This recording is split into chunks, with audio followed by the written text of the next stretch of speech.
네, 우리 가슴에 손을 얹고 이렇게 고백하겠습니다. 하나님은 나를 사랑하십니다.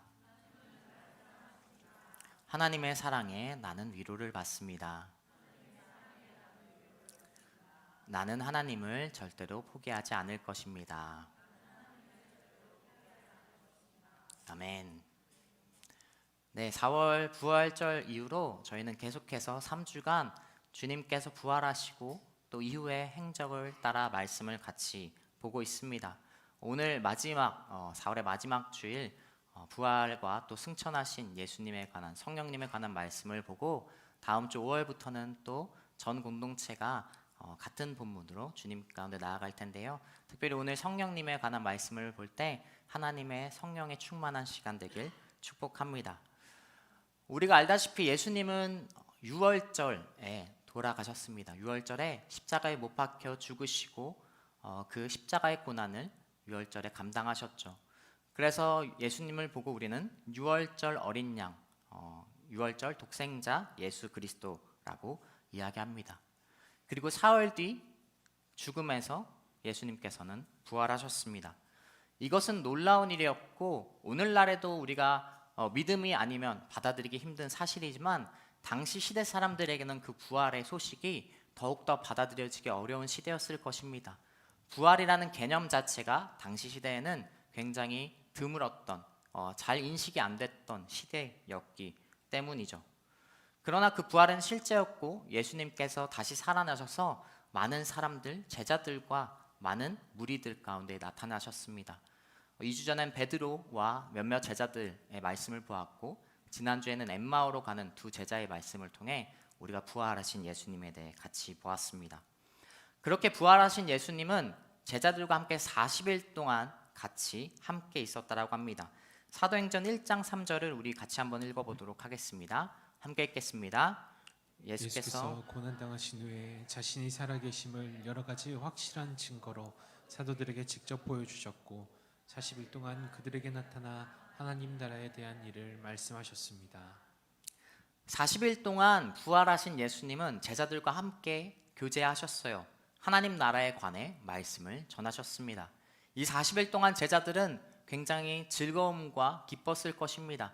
하나님 나라에 관한 예수님께서 직접 강의해 주시는, 말씀해 주시는 그 나라에 대해 소망을 품고 살아갔던 40일의 시간이었을 것입니다. 그러나 아쉽게 헤어짐의 시간이 옵니다. 예수님께서 하늘로 승천하실 때가 이제 다가오신 것이죠. 마지막으로 예수님께서는 제자들에게 이렇게 말씀하세요. 사도행전 1장 4절과 5절입니다. 제가 읽겠습니다. 그들과 함께 모였을 때 예수께서 이렇게 명령하셨습니다. 예루살렘을 떠나지 말고 너희가 내게 들은 대로 내 아버지가 약속하신 선물을 기다리라.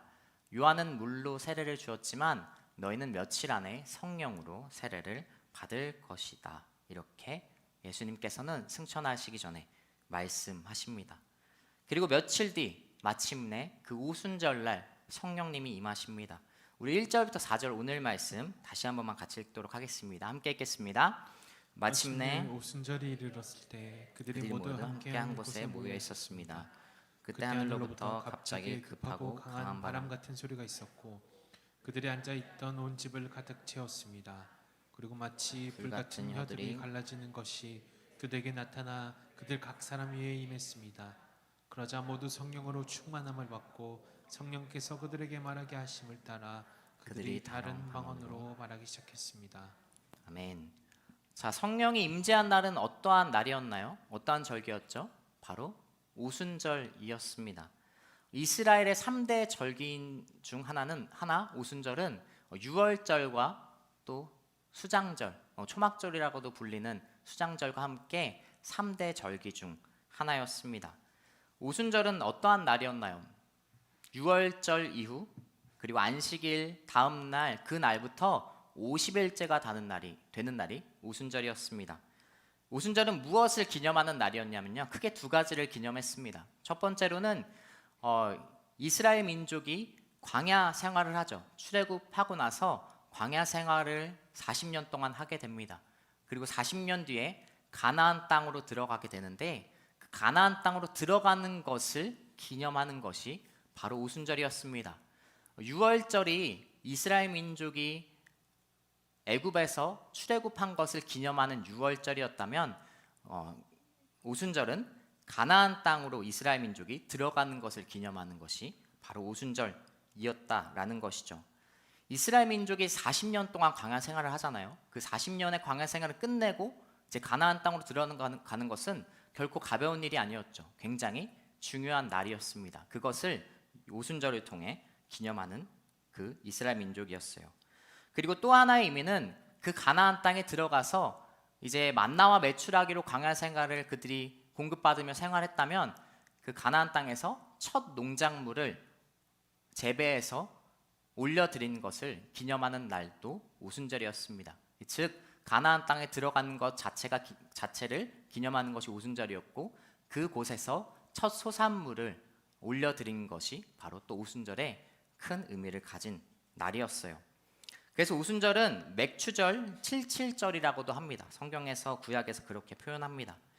이렇게 역사적으로 그리고 농업적으로도 이스라엘 민족 가운데 중요한 의미를 가진 오순절이었기 때문에 바로 3대 절기, 이스라엘 민족 가운데 적어도 1년에 3번 예루살렘으로 와서 성전에서 제사를 드려야 되는 날로 지켜졌던 것이 바로 오순절이었습니다. 이 중요한 절기, 원래부터 이스라엘 민족에게 중요한 날 오순절에 바로 성령이 임하신 것이죠. 성령이 임하시자 놀라운 일들이 펼쳐집니다.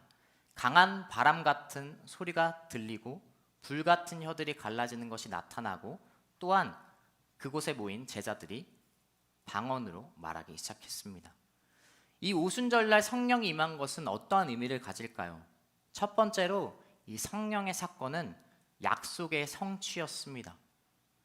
예수님께서 우리가 읽었듯이 제자들에게 예루살렘에 있으라라고 이야기하고 하나님의 선물을 받으라, 기다리라라고 말씀하십니다. 그래서 제자들은 1절에 나오듯 모여 있었어요. 예루살렘에 모여 있었습니다. 사도행전 1장 15절 말씀을 보면 120명 정도가 그 가운데 있었다라고 이야기합니다. 그러나 문제는 어쨌든 그들 가운데 예수님은 함께하고 계시지 않았죠. 이 120명의 사람들 제자들이 예루살렘에 모여서 무엇을 했을까요? 모여서 기도했을 것입니다. 선택사항이 없었어요. 왜냐하면 예루살렘은 제사장들이 많이 있는 곳이었습니다. 그들이 예수님을 믿는 사람들을 만약 이들이 공개적으로 활동했다면 가만히 둘 리 없었죠. 그래서 한 곳에 모여서 예수님이 없지만 예수님께서 말씀하신 것을 그 선물을 기다리면서 기도하고 있었던 것입니다. 예수님이 부활하시고 40일 동안 함께 있었고 승천하시고 10일 뒤인 그 오순절날 성령님이 그곳 가운데 임하신 것이죠. 예수님께서 말씀하신 그 약속의 선물을 그들이 오순절날 받은 것입니다. 이와 같이 오순절 성령님이 임하신 사건은 주님의 약속을 이루는 성취를 나타내는 사건이었다라는 것이죠. 여러분, 주님은 약속을 지키시는 분이세요. 하나님은 약속을 지키시는 하나님이십니다. 하나님께서 구약에 출애굽할 때 모세에게 자신을 드러내실 때 뭐라고 말씀하시죠? 아브라함과 이삭과 야곱의 하나님이라고 말씀하십니다. 이스라엘이 그렇게 깽판을 치고 하나님을 믿지 않아도 하나님은 이스라엘을 포기하지 않으셨던 이유는 그 약속, 아브라함과 이삭과 야곱 가운데 하신 약속을 기억하셨기 때문입니다. 출애굽 22장 24절을 같이 읽도록 하겠습니다. 함께 읽겠습니다. 하나님께서는 이스라엘 민족의 신음소리를 들으시고 아브라함과 이삭과 야곱과 맺은 언약을 기억하셨습니다. 아멘. 자, 언약은 약속을 이야기하죠. 하나님께서는 그 약속을 기억하셨고 모세를 통해 출애굽시키셨습니다.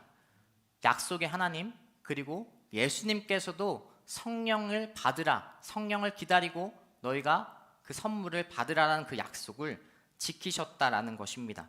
예루살렘에 있으면 너희가 불안과 초조하고 잡힐 수도 있는 어려운 상황이지만 그 가운데 기도하고 있으면 너희가 성령을 선물로 받게 될 것이다라는 약속을 이루셨습니다.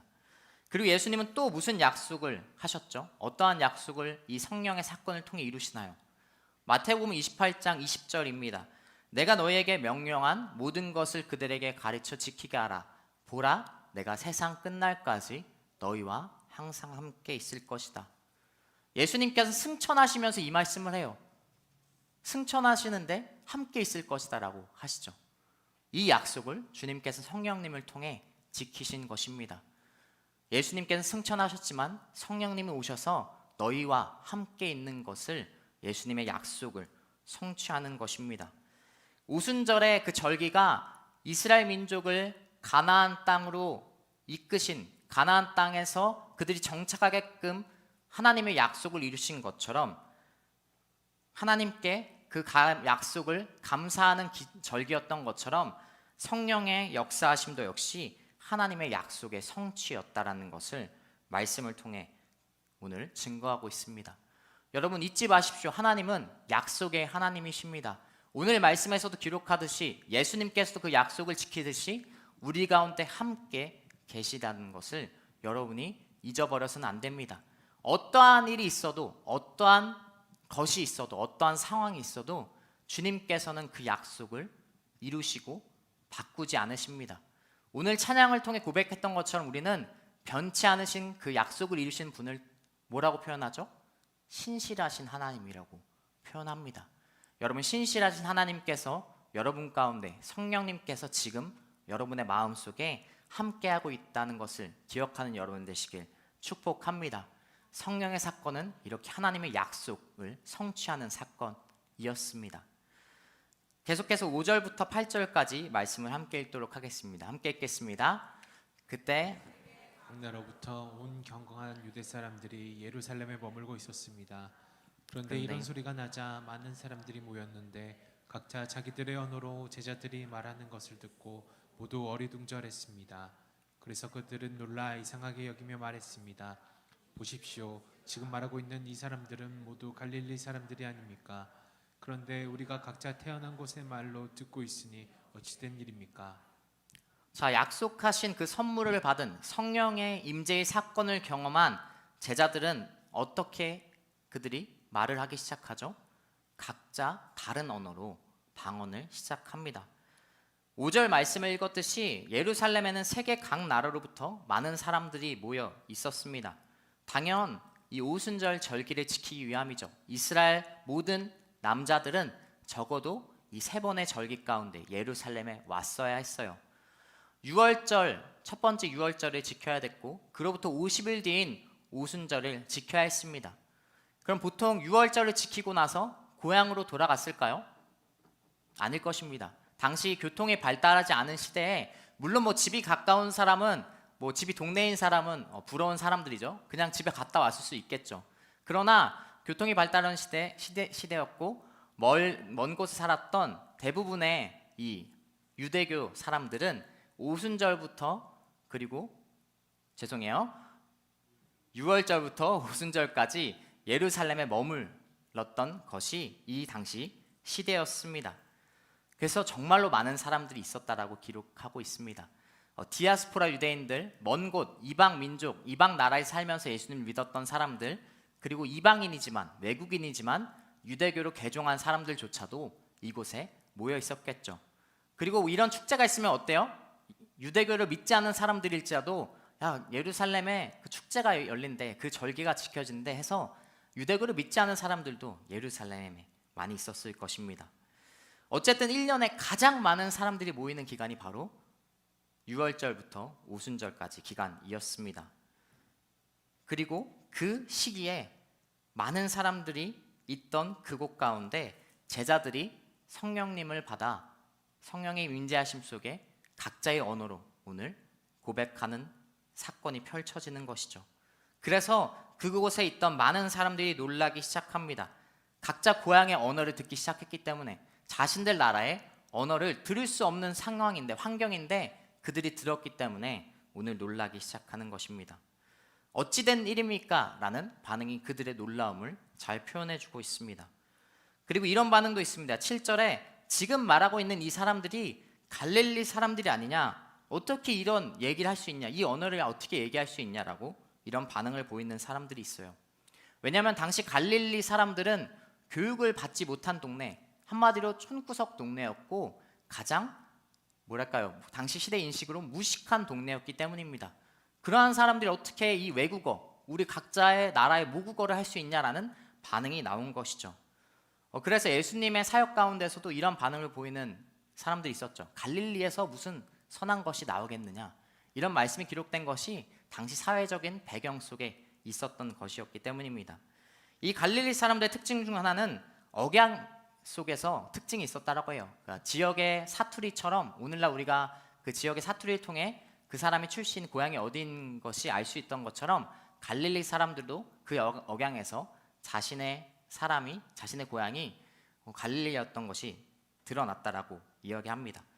그래서 베드로가 예수님을 부인할 때 다른 사람들, 옆에 있던 그 베드로를 비난하는 사람들이 갈릴리 사람인 것을 바로 알아챘다라는 성경의 말씀도 있던 것이죠. 그렇다면 그 각자 그 여러 나라의 사람들이 모여서 그 방언을 통해 자신들의 언어로 들었던 내용은 무엇인가요? 우리 11절 말씀에 기록되어 있습니다. 함께 읽겠습니다. 크레타 사람들과 아라비아 사람들인데 우리는 지금 저들이 말하고 있는 하나님의 큰 일들을 우리의 각자로 말로 듣고 있습니다. 자, 각기 다른 나라에서 온 사람들 9절부터 11절까지 쭉 그들의 지역이 나옵니다. 전부 읽지 않았지만 바데, 메데, 엘림, 메소포타미아, 유대, 갑바도기아, 본도, 아시아, 부르기아, 밤빌리아, 이집트, 리비아, 로마, 크레타, 아라비아 사람까지 정말로 많은 나라의 사람들이 있었죠. 그런데 그들이 각자의 언어로 들었던 내용은 방금 읽었듯이 하나님의 큰 일을 듣게 됩니다. 아마 구약에 예언된 그리스도에 관한 말씀과 또 예수님의 사역에 관한 이야기가 그 각자 나라의 언어로 그들 가운데 들렸을 것입니다. 만약 여러분 해외여행을 갔다고 생각해봐요. 해외여행을 갔는데 예를 들어 우리가 아울리치 갈 튀르키예를 갔다고 생각해 봅시다. 튀르키예를 갔는데 거리를 걷는데 그 튀르키예 사람, 터키 사람이 와서 한국말을 너무 잘하는 거예요. 한국말을 유창하게 하면서 우리한테 말을 건다면 굉장히 놀라운 일이겠죠. 근데 그 터키인이 막 교회를 다녀야 된다고 터키에서 우리에게 막 얘기하는 거예요. 엄청나게 놀라운 일로 받아들여질 것입니다. 그와 같은 일이 오늘 이 오순절 이 다락방에서 이루어지고 있는 것입니다. 예전에 일본 아울리치를 제가 갔었는데요. 그때도 되게 신기한 경험을 한 적이 있습니다. 일본 아울리치 현지 목사님의 사모님께서 영어로 방언을 하시는 거예요. 근데 영어를 배우신 적이 없던 분이셨어요. 그래서 굉장히 놀랬던, 굉장히 궁금했던, 어떻게 그런 영어로 방언을 하시냐고 이렇게 궁금하면서 여쭤봤던 적이 있습니다. 여러분 모두 아마 영어로 방언하길 희망하실 텐데요.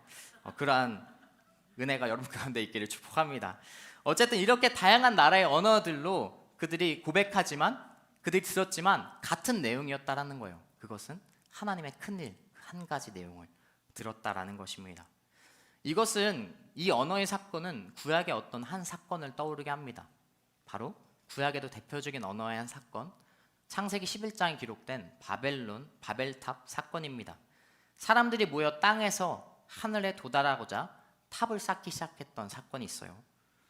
하늘에 도달하고자 자신들의 이름이 그 가운데, 하늘 가운데 널리 퍼지기 위해서 그 탑을 쌓기 시작합니다. 하나님께서는 그걸 보시고 그들을 흩으시는데 어떻게 흩으시나요? 창세기 11장 9절입니다. 함께 읽겠습니다. 그래서 그곳 이름이 바벨이라 불리는 것입니다. 그곳에서 여호와께서 온 세상의 언어를 혼란하게 하셨기 때문입니다. 그곳에서 여호와께서 그들을 온 땅에 흩으셨습니다. 하나님께서는 그들이 함께 모여 한 언어로 하늘까지 올라가는 그 탑을 쌓는 사건을 보고 언어를 흩으시고 그들을 다른 지역으로 흩어버리십니다. 이전에는 자신들의 언어가 하나였을 때는 탑을 쌓기 위해 너는 무슨 역할을 하고 나는 이걸 할게, 너는 무슨 재료를 가져와, 이렇게 소통했을 텐데 더 이상 그들이 소통이 되지 않게 되는, 하나님의 그 치심으로 그 소통이 이루어지지 않게 되는 바벨탑 사건이 구약에 기록돼 있었죠. 반면 오늘 오순절 성령 임재의 사건은 하늘에서 땅으로 성령님이 내려오십니다. 그리고 그들을 흩으시는 것이 아닌 5절에 나오듯 많은 사람들이 모이고 하나님의 큰 일, 같은 내용을 듣게 되는 것입니다. 여러분, 이것처럼 성령의 사건, 이 두 번째 오늘 의미는 성령의 사건을 통해 우리는 연합이 되는 것을 보게 됩니다. 하나님의 성품처럼 성부, 성자, 성령의 삼위일체처럼 그 연합의 하나님처럼 이 성령의 사건은 우리를 연합하게 하는 사건이라는 것이죠. 성령의 역사는 그래서 연합하는 사건입니다. 만약에 성령의 역사가 우리를 흩어지게 하고 우리를 분열하게 하고 서로 시기하게 만든다면 그것은 성령의 사건이 역사가 아닐 것입니다. 성령의 역사가 요엘 선지자를 통해 먼저 예언되어 있던 것처럼 말씀이 성령님을 증거하고 말씀 역시 성령님을 통해 우리가 깨달을 수 있는 것이죠. 그렇게 성령님과 성부와 성자는 연합되는 사역을 합니다. 우리가 만일 성령님의 임재하심, 성령의 사건을 겪으면 우리는 하나 되는, 연합되는 그러한 사건이 펼쳐진다라는 것입니다.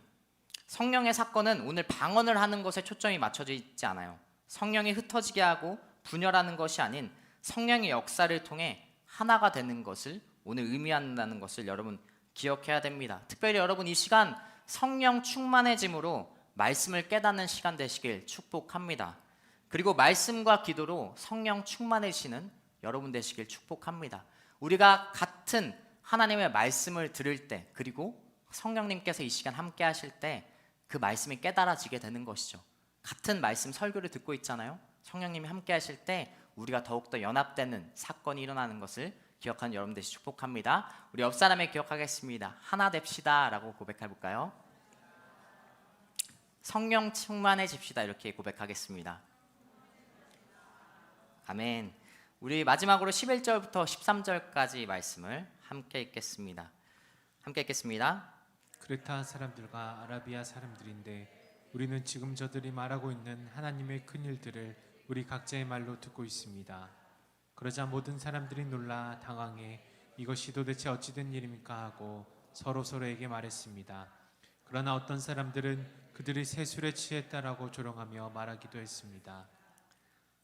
자, 성령의 사건은 약속의 사건이었고 또한 연합의 사건이었습니다. 이미 예언된 사건이었고 예수님께서 약속하신 사건이 그 가운데 펼쳐졌습니다. 그리고 그 하나님의 큰 일을 들음으로써 그들이 연합됨으로 나아가는 그 사건이 바로 성령의 사건이었습니다. 그 하나님의 큰 일을 들은 사람들의 반응은 어떻습니까? 아직 모든 사람들이 이것이 어찌된 일이냐, 도대체 어찌된 일이냐라고 궁금해합니다. 이 120명이 방언을 했다면 그 주변에 들었던 사람들이 이런 방언을 보인 것이죠. 이 하나님의 큰 일을 듣고 나서 13절 이후에서 이제 베드로 사도가 일어나 이것을 풀이하고 설교를 하는 모습이 나옵니다. 그로 인해서 많은 사람이 복음을 받아들입니다. 사도행전 2장 41절 한번 같이 읽도록 하겠습니다. 그러자 베드로의 말을 받아들인 사람들이 세례를 받았고 그날 믿는 사람의 숫자가 약 3,000명이나 더 늘었습니다. 자, 마지막으로 성령의 사건은 복음을 증거하게 되는 사건입니다. 120명의 사도들이 그 방언을 하고 성령의 임재 속에 하나님의 큰 일을 선포하자, 그리고 베드로 사도가 그것을 하나님의 큰 일을 풀이해 주자 많은 사람들이 3,000명이 복음을 받아들이게 됩니다. 성령의 사건은 복음의 증거입니다. 성령의 사건은 나의 은사, 나의 능력을 위한 것이 아닌 단순히 방언을 위한 사건이 아닌 복음이 전파되기 위함을 인한 사건인 것이죠. 사도행전 1장 8절 너무나 유명한 말씀이죠. 같이 읽겠습니다. 그러나 성령께서 너희에게 오시면 너희가 권능을 받고 예루살렘과 온 유다와 사마리아와 땅끝까지 이르러 내 증인이 될 것이다. 성령님이 오시면 온 땅끝까지 내 증인이 된다라고 말씀하십니다. 여러분, 제자들이 이 120명의 제자들이 성령의 사건을 통해 어떻게 변화되나요? 완전 삶이 뒤바뀌죠. 그 삶이 뒤바뀌는 모습의 지향점은 결국 복음 증거의 삶이었어요. 성령님이 임하시면, 성령의 사건이 벌어지면 복음 증거의 삶이 펼쳐지는 것이죠.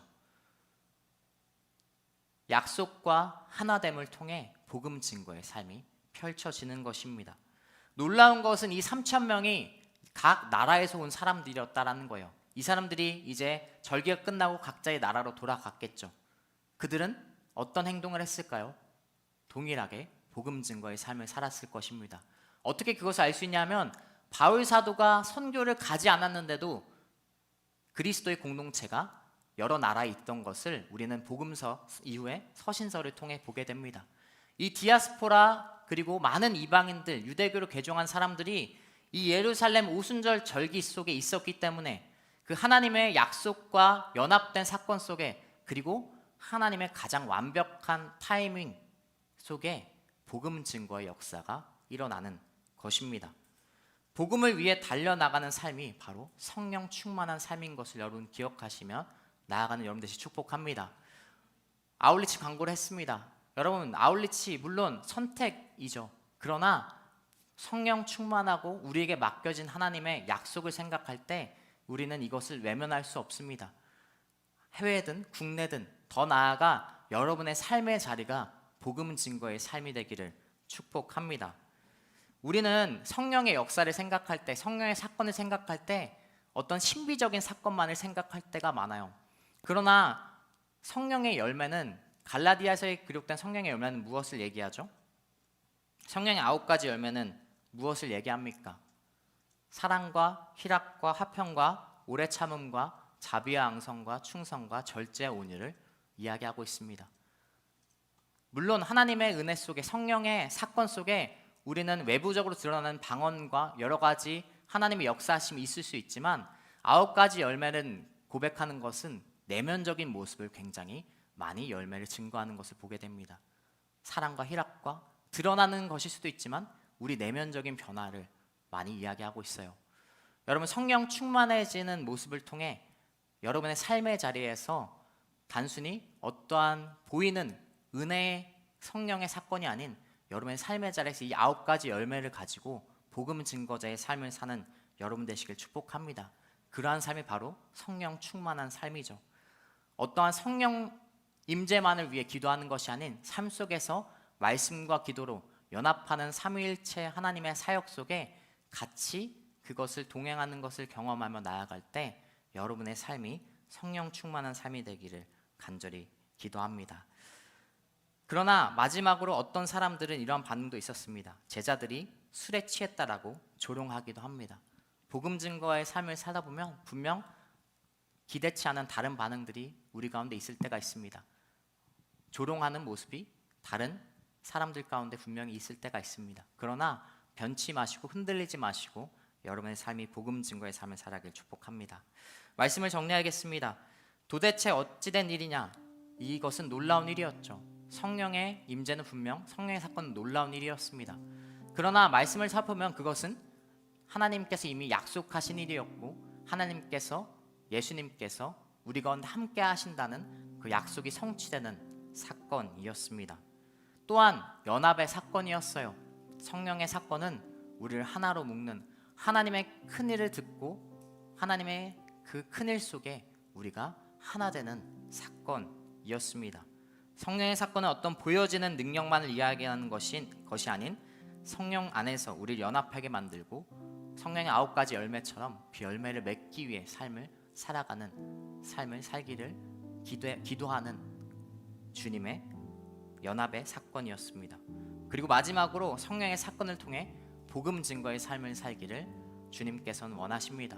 성령님이 임하시면 너희가 예루살렘과 온 유대와 사마리아 온 땅 끝까지 복음을 증거할 것이다, 내 증인이 될 것이다 라고 이야기합니다. 여러분, 그러한 삶이, 성령의 사건이 여러분 가운데도 오늘 동일하게 있기를 축복합니다. 우리 이 시간 같이 찬양하며 나아갈 때 하나님께 이 성령님을 구하면서, 하나님, 다른 어떤 특별한 것이 아닌 주님 안에서 우리가 하나님의 약속을 보는 사람, 주님의 동행하심을 깨닫는 성령님을 오늘 경험하는 사람 되게 하여 주시옵소서. 또한 하나님 성령님 안에서 연합하는 사람이 되게 하여 주시옵소서. 또한 성령의 증거, 복음의 증거자로 사는 삶을 살게 해달라고 같이 찬양하면서 나아가도록 하겠습니다. 우리 같이 자리에서 일어나 찬양 고백할까요?